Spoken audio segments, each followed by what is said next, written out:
Welcome to this Windows Computer and Technology channel. Well, another week goes by with Apple products being compromised.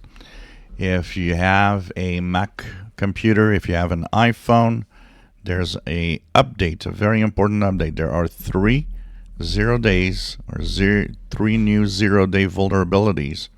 They're already exploited in attacks on the web for iPhone and for Mac users. So this actually adds to a total of 16 zero days that are fixed this year.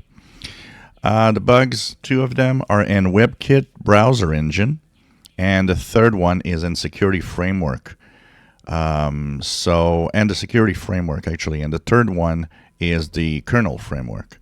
So basically, just by having either a bad app, but even worse, just by having a carefully crafted malicious web page, you could actually get your iPhone hacked. It's already exploited in the wild, as we say.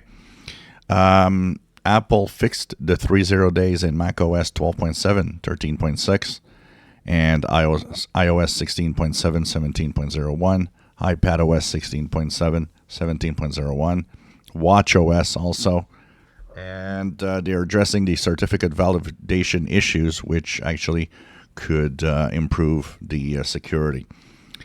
So Apple is aware of a report that it's actively exploited against versions of iOS before 16.7. So this is a very serious flaw.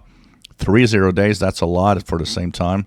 It impacts iPhone 8 and later, iPad mini 5th generation and later, Macs running macOS Monterey and newer, and Apple Watch Series 4s and later.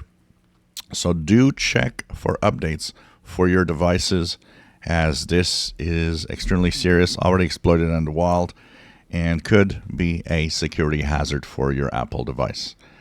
If you enjoy my videos, please subscribe, give us a thumbs up. Thank you for watching.